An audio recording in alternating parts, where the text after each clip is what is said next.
आज हम आपके लिए कुछ अपने प्रोजेक्शन से संबंधित कुछ चीज़ें लेकर आए हैं।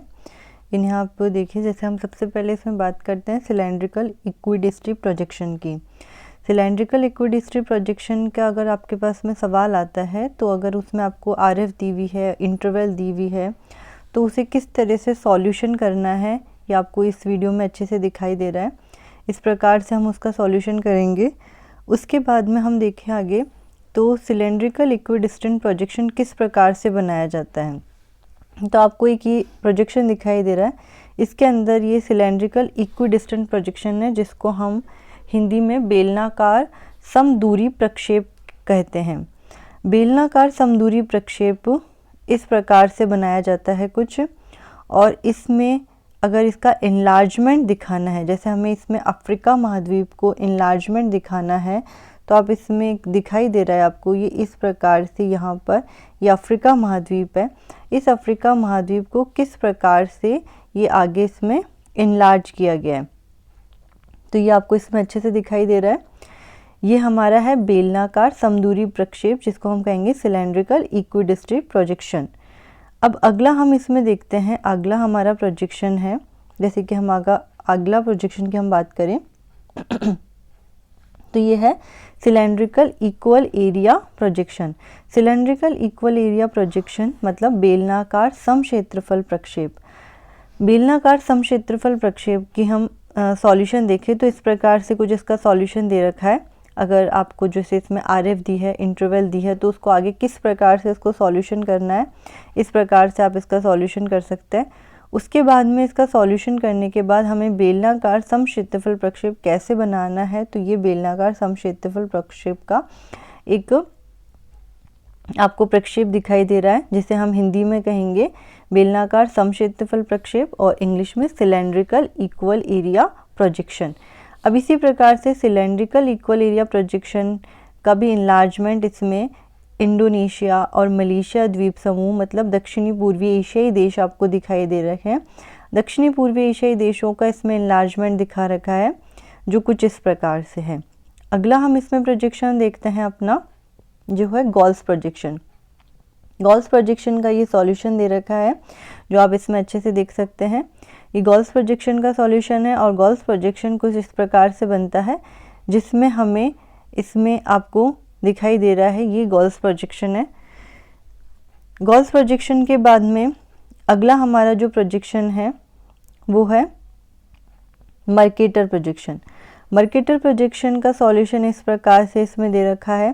मर्केटर प्रोजेक्शन में हम देखेंगे कि इसमें एक चीज़ हमें ध्यान रखनी होती है, जो 90 डिग्री होता है मर्केटर प्रोजेक्शन के अंदर जो 90 डिग्री होता है, ये आप देख रहे हैं ये हमेशा क्या रहता है, अनंत रहता है। ये आपको याद रखना है, मर्केटर प्रोजेक्शन में 90 डिग्री क्या आता है, अनंत रहता है। ठीक है। इसके बाद में हम अगला हमारा इसमें मर्केटर प्रोजेक्शन का जो प्रोजेक्शन है वो इस प्रकार से देखेंगे।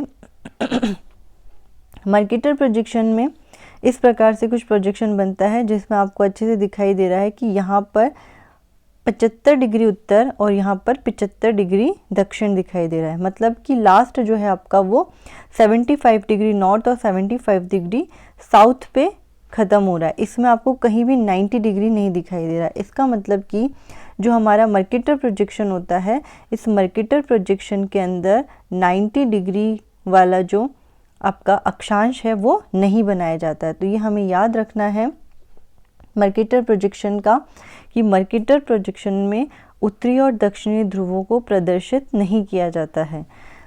अगला हमारा इसमें प्रोजेक्शन हम देखेंगे, इसमें नेक्स्ट हमारा है सैनसन फ्लेमस्टेड और जिसको हम कह सकते हैं सिनुसॉइडल प्रोजेक्शन। ये इसका सॉल्यूशन है सिनुसॉइडल प्रोजेक्शन का जो आप इसमें अच्छे से देख सकते हैं।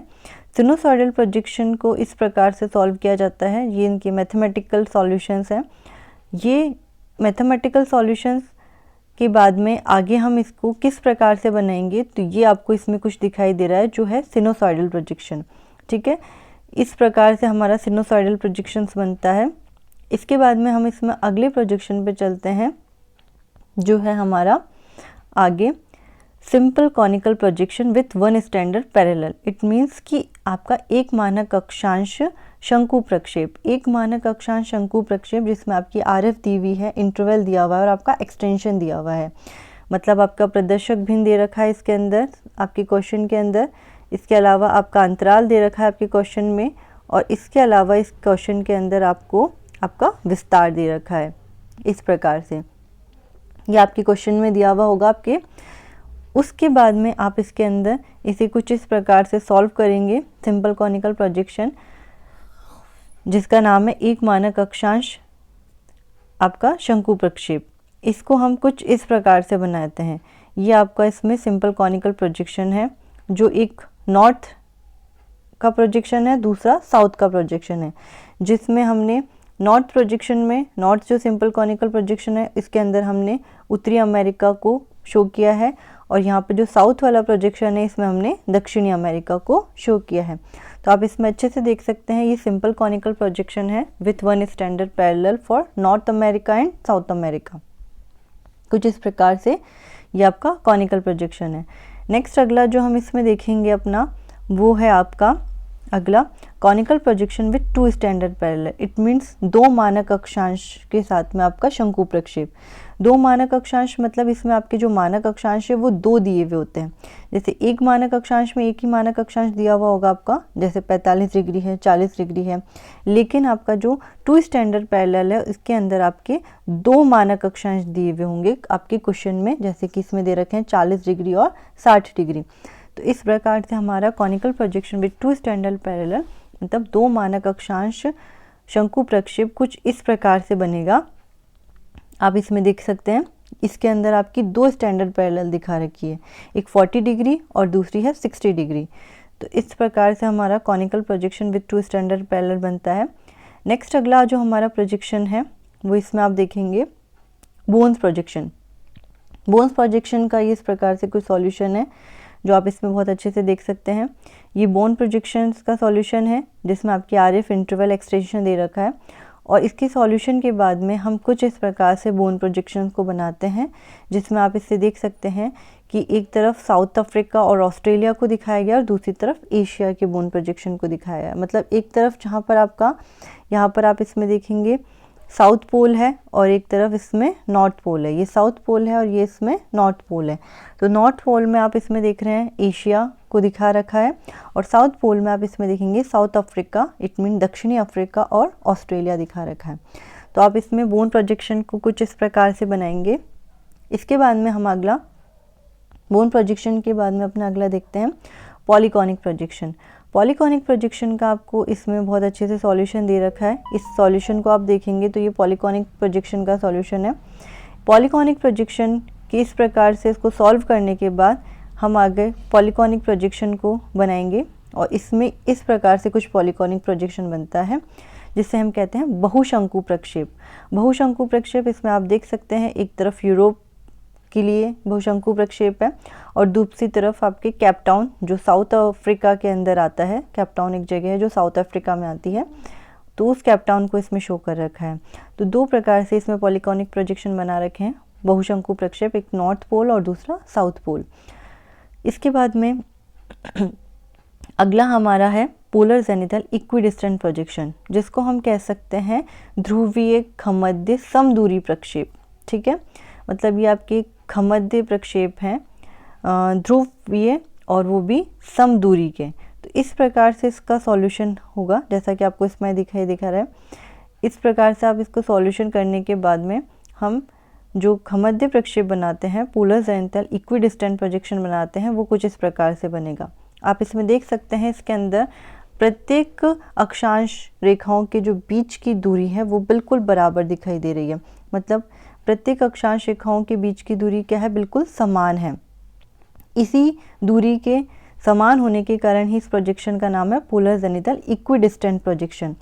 एक तरफ इसमें नॉर्थ हेमिस्फीयर को दिखा रखा है और दूसरी तरफ सदर्न हेमिस्फीयर को दिखा रखा है। तो आप इसमें देख सकते हैं अच्छे से कि नॉर्थ हेमिस्फीयर के अंदर आने वाले जो मैप्स हैं वो नॉर्थ हेमिस्फीयर में बने हुए हैं, और जो सदर्न हेमिस्फीयर में आने वाले मैप्स हैं वो आपके इधर सदर्न हेमिस्फीयर में बने हुए हैं। इसके बाद में हम इसमें अगला जो हमारा प्रोजेक्शन है उसे देखेंगे। तो इसमें अगला प्रोजेक्शन है polar zenithal equal area projection. Polar zenithal equal area projection कुछ इस प्रकार से इसका सॉल्यूशन दे रखा है, आप इसे बहुत अच्छे से देख सकते हैं सॉल्यूशन को। ये सभी मैथमेटिकल सॉल्यूशन है। इस सॉल्यूशन के बाद में हम पोलर जेनिथल जो इक्वल एरिया प्रोजेक्शन बनाएंगे वो कुछ इस प्रकार से बनेगा, जिसे हम कह सकते हैं ध्रुवीय खमध्य समक्षेत्रफल प्रक्षेप। इस प्रकार से हमारा बनता है ध्रुवीय खमध्य समक्षेत्रफल प्रक्षेप, जो एक प्रकार नदर्न हेमिस्फेयर और दूसरी तरफ सदर्न हेमिस्फेयर का है, नॉर्थ हेमिस्फेयर और साउथ। इसके बाद में जो हमारा अगला हम आगे देखेंगे वो है polar zenithal gnomonic projection. Gnomonic projection का इस प्रकार से सॉल्यूशन है ये। इस सॉल्यूशन को आप देखें अच्छे से। उसके बाद में हम इसमें जो प्रक्षेप बनेगा नोमोनिक पोलर जेनिथल प्रक्षेप वो कुछ इस प्रकार से बनेगा। आप इसमें देखेंगे कि आपको जो नोमोनिक प्रोजेक्शन है इसके अंदर भूमध्य रेखा नहीं बनती। आप इसमें देखेंगे इसकी शुरुआत 30 डिग्री से हो रही है, इट मीन 30 डिग्री से इसकी शुरुआत हो रही है। 30 degree, 40 degree, 50 degree, 60 degree, 70 degree, 80 degree, then 90 degree, ठीक है। 30, 40, 50, 60, 70, 80 एंड 90 डिग्री तक इसकी है। लेकिन इसके अंदर आप अगर गौर करें तो इसके अंदर आपकी भूमध्य रेखा मतलब 0 डिग्री इसके अंदर शो नहीं है, 0 डिग्री इस प्रक्षेप के अंदर नहीं है। इट मीन्स आपको याद रखना है जो नोमोनिक पोलर जेनिथल प्रोजेक्शन है इसके अंदर हमें ध्यान रखना है इसके अंदर भूमध्य रेखा दर्शाई नहीं जाती है। आपको ध्यान रखना है नोमोनिक पोलर जेनिथल प्रोजेक्शन के अंदर भूमध्य रेखा दर्शाई नहीं जाती है, मतलब 0 डिग्री इसमें शो नहीं होता है। अगला जो हमारा इसमें प्रक्षेप है वो है polar zenithal stereographic projection. Polar zenithal stereographic projection का सॉल्यूशन कुछ इस प्रकार से है। इसे इस प्रकार से सॉल्व करने के बाद आगे हम इस प्रकार से पोलर जेनिथल स्टीरियोग्राफिक प्रोजेक्शन बनाएंगे, जिसमें आप देखेंगे कि इसके अंदर जो ध्रुव है, ध्रुव से भूमध्य रेखा की तरफ अगर हम देखें इसके अंदर 90 डिग्री से 0 डिग्री की तरफ, ठीक है, 90 डिग्री से 0 डिग्री की तरफ जो अक्षांश रेखा है इनके बीच की दूरी क्या होती जा रही है, बढ़ती जा रही है।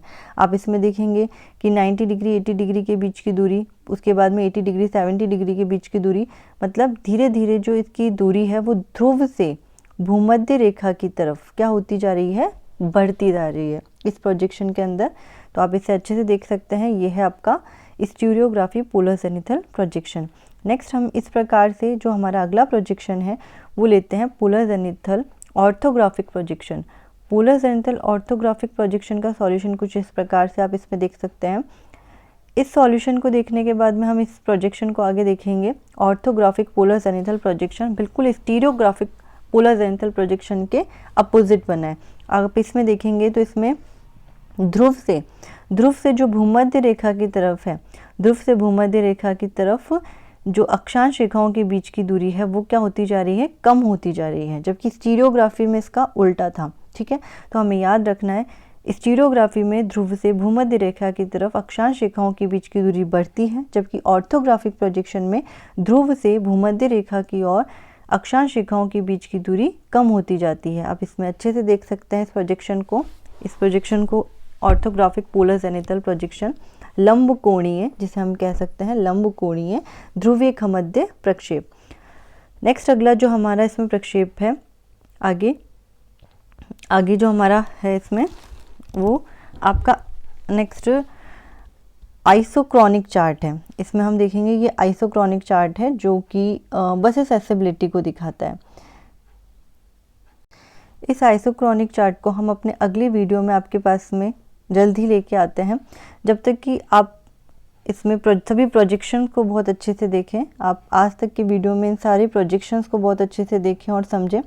अगले वीडियो में हम जल्दी अपने आगे के जो डायग्राम्स हैं, अपने आगे के जो आलेख आरेख हैं वो जल्द ही लेके आते हैं।